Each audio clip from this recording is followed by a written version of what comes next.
예, 안녕하십니까. 오늘 강의를 진행하게 될 OK 코리아의 손태성이라고 합니다. 이렇게 만나 뵈서 예, 정말 반갑습니다. 오늘 주제는요, 무연솔더 도입에 따른 어떤 수납된 공정 대응 방안 이렇게 되겠는데요. 일반 납과 무연납의 차이, 그리고 어떤 무연납의 특성이라든가, 예, 그리고 또 수납됨, 그 품질 향상, 예, 이런 쪽으로 주제를 잡아서요. 세미나를 진행하도록 하겠습니다. 지금 가운데 보시는 영상은요, 실랍이죠. 일반 실랍을 절단을 해서 그 단면을 촬영한 것입니다. 그러니까 이게 뭐, 커야 지름이 한 2mm밖에 안 되는 것이기 때문에요. 굉장히 확대가 됐죠.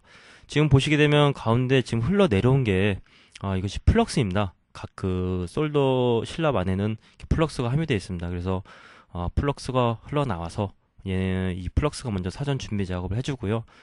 납땜이 되는, 일련의 납땜의 공정이라고 보시면 됩니다. 그러니까 프로세스 자체가, 모든 납땜은 거의 이런 식으로 이루어지고요. 그래서 이런 개념을 바탕으로 해서 오늘 무연납에 대해서 좀 알아보려고 합니다.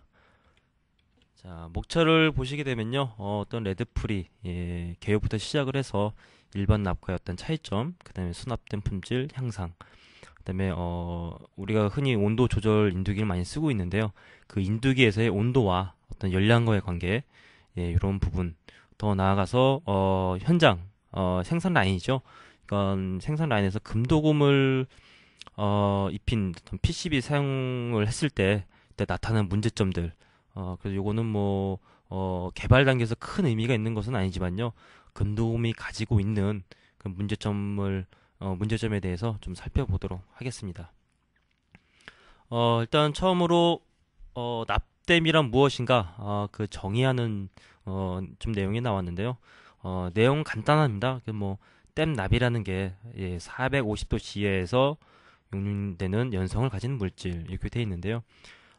지금 현재까지 무연납이 적용되기 전에 가장 많이 써왔던 납이 SM/PB 계열입니다. 그래서 함유율이 어떻게 되느냐에 따라서 이게 좀 나눠지는데요. 역시 그 비율에 따라서 이렇게 융점도 좀 달라집니다. 그러니까 납땜이라는 게 그 SM/PB 계열을 쓰는데요. 요 두 가지를 쓰는 이유가 각각의 융점이 다른 예, 고온 200도씨 이상 되는 두 가지 금속을 합쳤을 때, 합금 형태를 띄었을 때 융점이 굉장히 낮아집니다. 그러니까 융점이 낮은 온도에서 작업을 할 수 있다는 이 금속이기 때문에 굉장히 좀 낮은 융점을 갖고 있죠. 근데 최근에 문제가 되는 것이 지금 레드프리입니다. 레드프리는 납성분이 빠졌죠. 그래서 납의 원소 그 이름인 레드 리드라고 읽게 되면은 뭐 일반 IC 다리가 되겠죠. 그래서 뭐 간혹 리드프리 하시는데 리드프리 하면은 IC 발이 없는 겁니다. 예. 그래서 레드프리라고 읽어주시는 게 맞고요. 그래서 레드프리는 일단은 간단합니다. 납 성분이 환경을 오염시켜서 뭐 지하수도 뭐 이렇게 오염시키고 했을 때 결국은 인체에 들어가게 된다. 그랬을 경우에 이제 어떤 그 부작용들이 나오기 때문에 어떤 환경에 또 인간을 먼저 생각하는 그런 차원에서 지금 규제가 들어갔고요. 유럽은 2006년 7월부터 지금 규제가 됐습니다. 특히 일본 같은 경우는 국가 차원에서 일본이 불황이었을 때 뭐 예산을 뭐 100조 이상을 들여서 하나의 산업으로 키웠습니다. 그래서 현재 레드풀이 무연납에 대한 특허권이라든가 이런 기술들은 일본이 상당히 많이 좀 앞서 있습니다. 그러니까 다음 내용 보시면요. 일반 납이고요. 오른쪽은 레드풀이 무연납입니다. 그래서 상대적으로 비교를 좀 했는데요. 일단은 S&P 기존의 납 같은 경우는 가격도 저렴하고 뭐 융점도 낮고 저점성, 작업성 다 우수합니다. 근데 레드프리를 가게 되면은 상대적으로 가격도 비싸고요. 뭐 특성들이 다 안 좋습니다. 작업성도 떨어지고 불량도 증가하고 접합 강도는 향상이 됩니다. 접합 강도라는 이게 향상된다는 말은요. 납성분이 가지고 있는 그 연성이 사라진다는 얘기거든요. 그래서 어떤 충격이나 진동 이런 그 외부적인 충격에 의해서는요. 좀 뭐 납땜 부위가 떨어진다거나 그런 부분들이 발생할 수가 있습니다. 그러니까 연성이 떨어지기 때문에 반대로 접합 강도가 그러니까 좋아지면서 반대로 충격이 약해지는 그런 문제점들이 또 나오고 있습니다. 하지만 뭐 이 부분도 지금은 많이 좀 개선이 됐기 때문에요. 크게 뭐 신경은 안 쓰셔도 될 것 같습니다. 그리고 레드프리 합금에 그 레드프리의 어떤 융점을 좀 도식을 한 건데요. 일반 납이 183도에서 녹습니다. SNPB 계열이. 근데 지금 많이 쓰는 무연납은 SNAG CU 계열, 요 타입을 많이 쓰고 있는데요. 이 납은 보통 한 220도 정도, 그 정도 아마 생각하시면 될 것 같습니다. 요 내용은 다음 페이지에서 설명을 바로 드리겠습니다. 내용이 좀 복잡하게 보실 수도 있겠습니다. 지금 뭐가 좀 잔뜩 많은데요. 왼쪽이 일반납 그래프고요. 오른쪽이 무연납 그래프입니다. 그러니까 일반납과 무연납 썼을 때 요 온도는 이제 모재 쪽의 온도입니다. 그러니까 납된 포인트 쪽의 온도가 되겠는데요. 뭐 플럭스가 활성화되는 온도 자체도 좀 높고요. 납이 녹아서 납땜이 되는 그 구간 역시 레드프리가 훨씬 좀 타이트합니다. 이 얘기는 무슨 얘기냐면요. 같은 포인트를 납땜을 하더라도 레드프리를 쓰게 되면은 온도가 그만큼 높아져야 된다는 얘기가 되겠죠. 그러니까 일반 납 대비해서 무연 납이 한 40도 정도는 높기 때문에 많이 좀 높아집니다. 그러니까 이 구간이 지금 맥스가 300도로 지금 공통적인 사항이 되겠는데요. 이 온도가 왜 300도냐? 부품이나 PCB가 300도 이상의 열을 받게 되면은 열적 데미지를 입을 수가 있습니다. 그거는 일반 납이나 무연 납이나 공통사항이 되겠죠. 그러니까 300도라는 온도는 일반적으로 많이 이렇게 좀 알려져 있는 온도고요. 어떤 불량들이 나오냐면요. 이러한 불량들이 나옵니다. 먼저 좌측에 이건 이제 자동화 SMT에서 이제 생산된 제품의 이제 불량인데요. PCB가 이렇게 뜨게 됩니다. 그래서 뭐 현재 PCB 재질도 많이 좋아지고 공정도 많이 좀 바뀌긴 했는데요. 지금 이게 사진에서 같이 이렇게 PCB가 뜨게 되면은 불량으로 일단은 뺄 수가 있겠죠. 문제는 이겁니다. 만약에 눈에 이렇게 보일 만큼이 아니고 이렇게 살짝 겉으로 봐서는 티가 안 나지만은 내부적으로 이렇게 살짝 떠 있는 경우 그런 제품이 필드에 나갔을 경우에는 장기적으로 봤을 때 신뢰성 확보가 안 된다는 거죠. 그래서 그런 이런 부분 때문에 어떤 무연납은 신뢰성 이 부분이 가장 크고요. 그래서 납땜성도 떨어지고 이런 온도가 올라감으로 인해서 생기는 문제들 때문에 무연납이 적용이 안 되는 제품군이 있습니다. 대표적으로 자동차가 그렇고요. 그 다음에 의료장비죠. 의료장비나 자동차는 사람의 그 생명과 관련이 있기 때문에 그래서 그런 곳에 들어가는 이런 전자 회로들은 아직 무연납을 사용을 안 해도 됩니다. 그만큼 무연납이 아직 신뢰성 확보가 일반 납에 비해서 많이 떨어져 있는 상태입니다. 그리고 또 이쪽을 보시게 되면 이쪽은 이제 인두기로 작업했을 때 나오는 이제 불량 유형인데요. 동박이 떨어져 나갔죠. 동박이 떨어지는 경우는 뭐 거의 비슷합니다. 납땜을 하기 위해서 인두기를 갖다 대는데 인두기를 너무 오래 대고 있는 경우, 그러니까 동판이 열을 너무 많이 받아서 떨어지는 거죠. 흔히 뭐 이런 불량이 났다 그러면은 뭐 인두기 뭐 온도가 너무 높다거나 아니면 작업 시간이 너무 길거나 그런 문제들이 있는데요. 이 떨어지는 이유는 제가 이 다음 페이지에서 간단히 다시 한번 설명을 드리겠습니다. 그러니까 납땜이라는 게 사실 새로운 금속을 만들어내는 과정입니다. 납성분과 PCB 있는 구리죠. 구리 패턴이 만나서 이런 결과적으로는 새로운 합금층을 만들어냅니다. 그러니까 납성분이 납의 열이 가해지게 되면요, 구리 성분과 함께 합쳐지게 됩니다. 합쳐지게 되는데 합쳐지면서 이게 단순 그냥 합쳐지는 게 아니라 전자들이 서로 공유 결합을 하게 됩니다.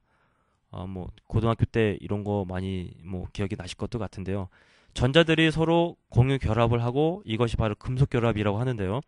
금속 결합을 하면서 여기 보이는 이런 새로운 합금의 형태를 만들어냅니다. 그렇기 때문에 이 사실 납땜에서는 요 층이 상당히 중요합니다. 너무 납땜을 오래 해서 이 층이 두꺼워진다. 합금층의 두께가 두껍다. 다시 말씀드리면은 합금이 과하게 만들어졌다. 그랬을 경우에는 동판이 떨어집니다.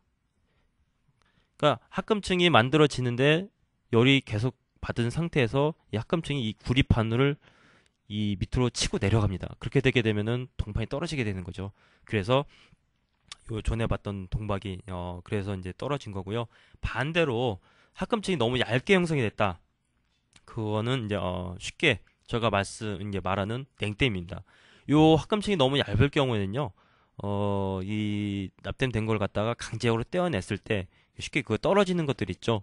그런 것들은 합금층이 잘 형성이 되지 않은 제품들이에요. 실제로 뭐 이렇게 납땜 하시다 보면 뭐 어디 뭐 판에다가 뭐 와이어를 붙여야 되는데 와이어를 붙였더니 바로 그 뭐 와이어가 뭐 툭 떨어지더라. 그런 거 이제 보시면은 와이어나 PCB 쪽에 어떤 그 산화 이물질이 묻으면서 납땜이 잘 안 되는 경우가 있을 수가 있고요.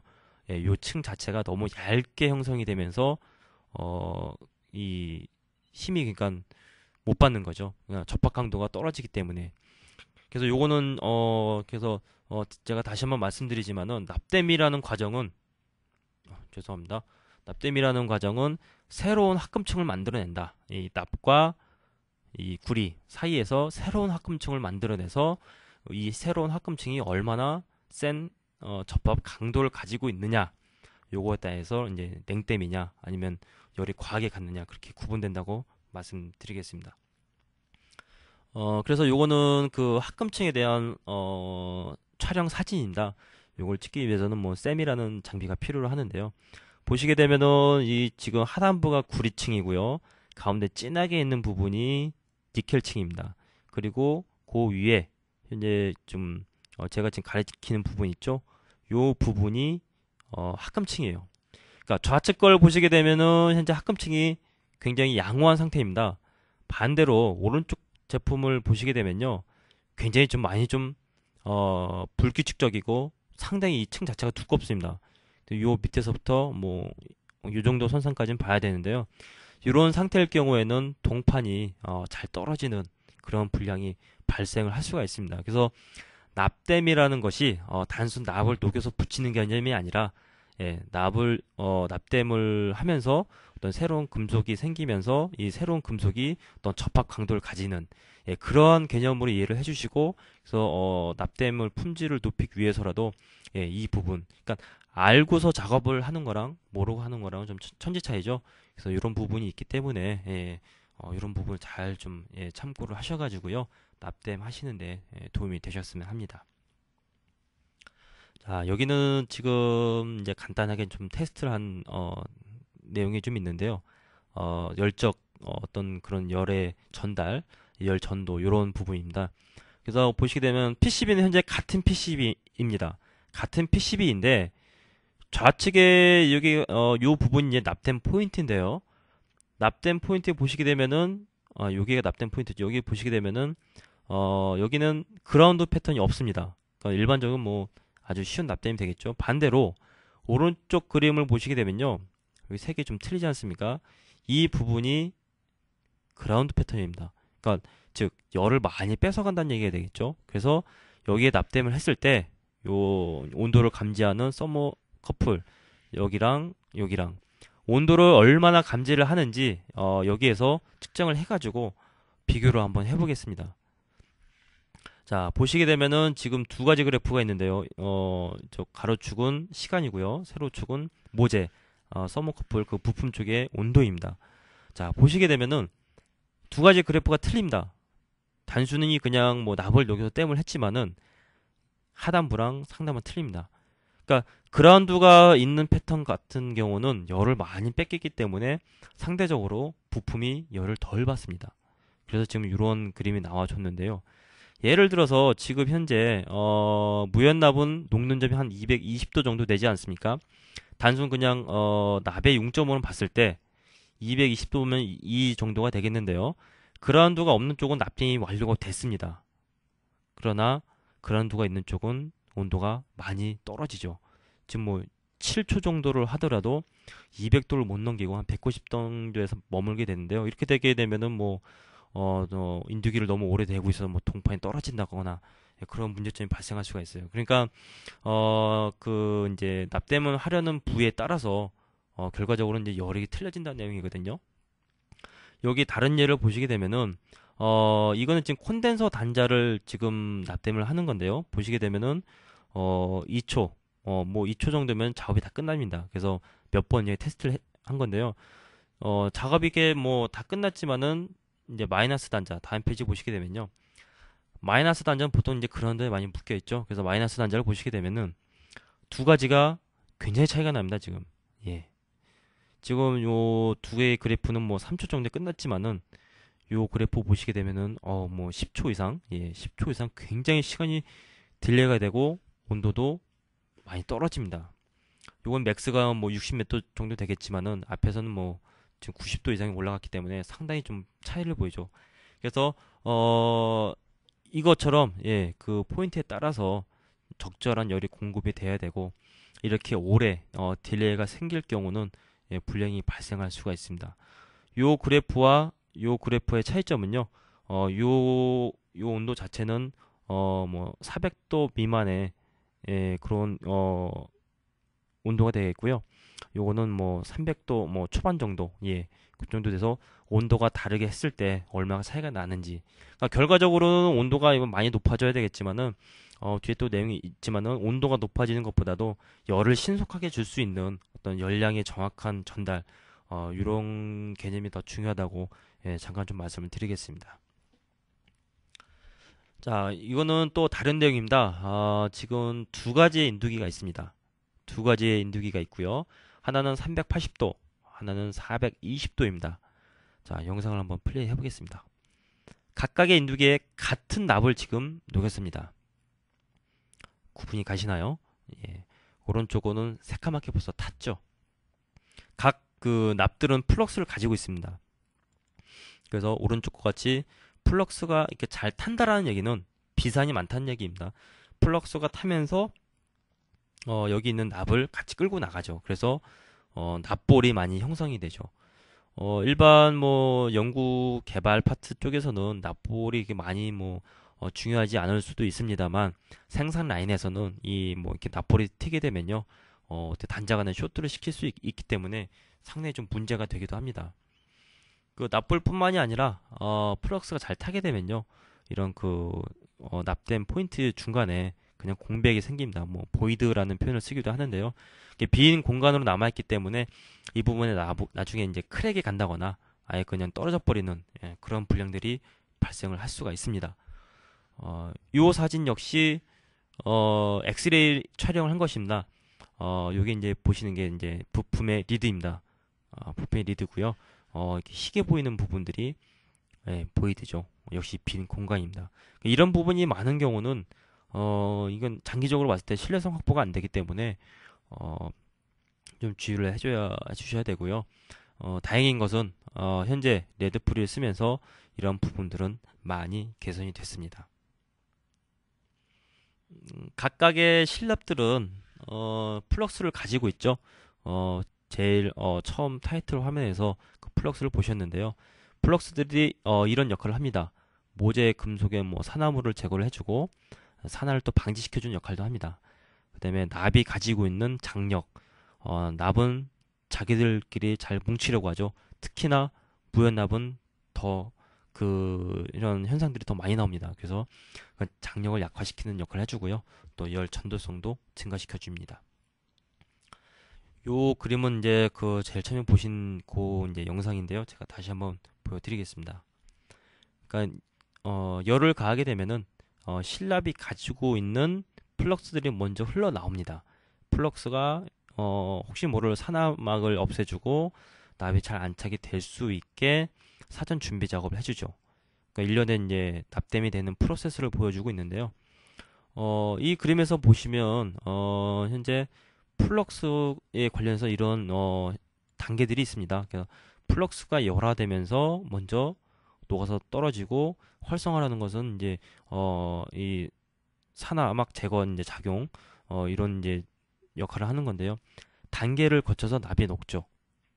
그런데 무연납이 잘 안 녹는다고 해서 너무 고온에서 작업을 했을 경우는요, 활성화 과정 없이, 이런 활성화 과정이 없이, 이 부분들이 인두 팁에 바로 노출이 되면서, 비산 현상이 발생하게 됩니다. 비산이라는 것은 플럭스가, 이렇게 다 튀는 걸 말하죠. 튀면서 이제 납볼도 가지고 나가고.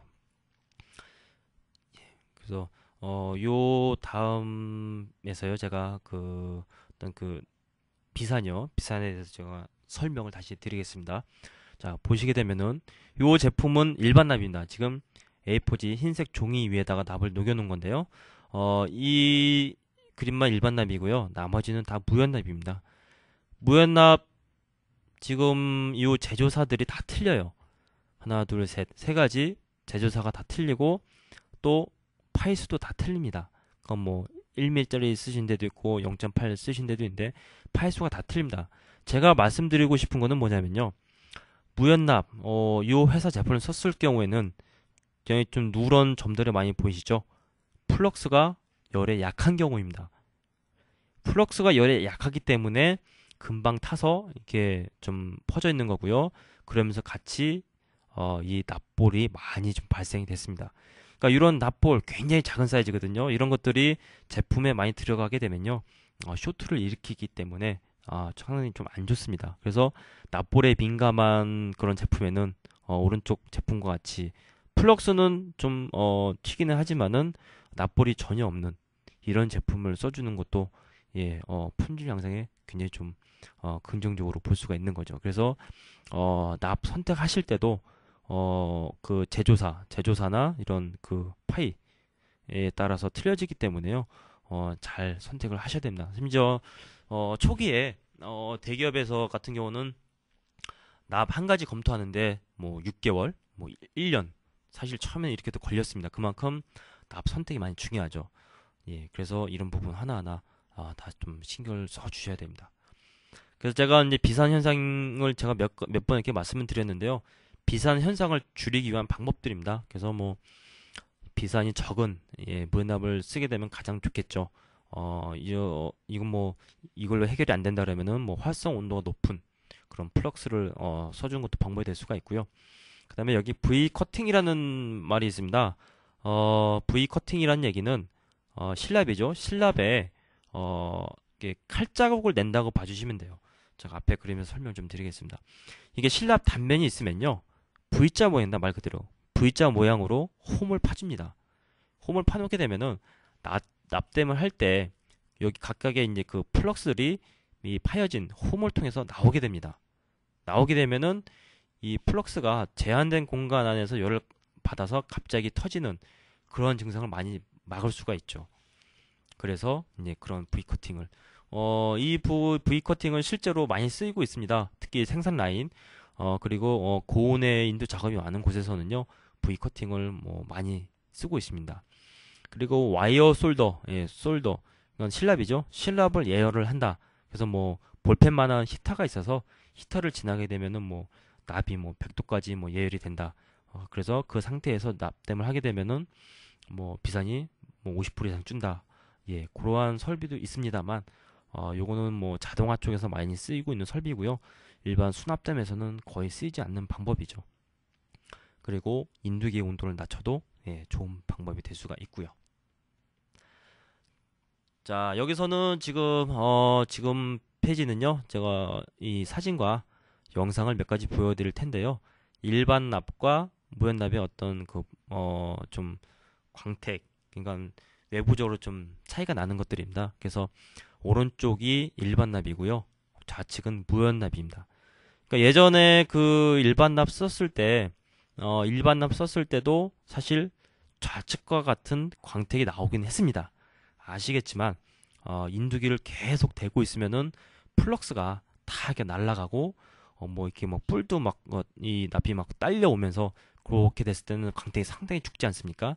그런데 현재 요 사진은 무연납에서의 양품입니다.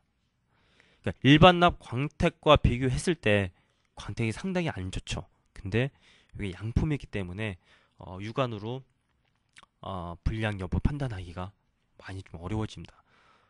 요 사진도 마찬가지죠. 지금 뭐 광택이 많이 안 좋죠.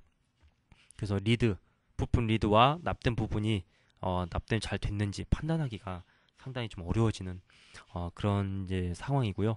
그래서 이런 부분들 때문에 각 그 무연납 제조업체에서는요 광택을 좋게 하려고 많이 좀 신경을 쓰고 있습니다. 그래서 뭐 새로운 제품들도 나오고 있고요. 마찬가지로 일반 납과 무연납이죠. 예. 자, 영상을 하나 좀 보여드리겠습니다. 이것은 납땜, 네, 납땜이 되는 과정을 이제 좀 담은 건데요. 여기는 이제 PCB입니다. PCB 위에다가 여기 보시게 되면은 크림 솔더, 실납이랑 좀 틀리죠. 크림 솔더를 얹어서 그 위에 부품을 얹었고 그래서 열을 가하게 되게 되면은 납이 녹으면서 납땜이 되는 과정입니다. 자, 보시게 되면은 납이 녹으면서 예, 리드에 쫙 올라가 주면서 굉장히 좀 매끄럽게 되죠. 예, 이게 이제 정상적인 납땜이고요. 다시 한번 보여드릴까요? 예, 한번 보여드리겠습니다. 이런 그 자료들을 좀 많으면 좋겠는데요. 예, 역시 뭐 일본에서 좀 따왔습니다. 일본 업체에서. 납이 열을 가해지게 되면은 납이 녹으면서 굉장히 좀 매끄러운 부드러운 그런 좀 형상을 띠게 되죠. 자, 다음 페이지에서 한 가지 영상을 더 보여드리겠습니다. 자, 영상을 제가 보여드리긴 하는데요. 말씀드리지만은 요 영상은 현재 납땜이 제대로 안 된 모양입니다. 예, 차이점이 좀 보이십니까? 요 앞에 거 봤을 때는 상당히 좀 매끄럽고 부드러운 그런 게 있었는데, 자, 보시게 되면요. 납이 일단 녹아서 굉장히 뭉쳐 있습니다. 예, 납이 이렇게 리드에 두껍게 올라가 있으면 안 됩니다. 이 부분은 뭐 크랙의 위험성이라든가 어떤 진동에 의해서 그런 불량을 나타낼 수 있기 때문에 이거는 현재 불량입니다. 예. 그러니까 납땜이 된 것 같이는 보이지만은 제대로 합금층이 형성되지 않았다고 이제 볼 수가 있는 거죠. 그리고 지금 이런 거는 지금 크림 솔더를 이용해서 이제 열풍을 이용해서 이제 이제 납땜이 되는 과정을 보여드렸는데요. 자, 이것은 제가 이제 보여드리겠지만은 이런 SOIC 타입을 갖다가 납땜을 하는 겁니다. 인두기로 납땜을 하는 방법 뭐 여러 가지가 있겠습니다만 다만은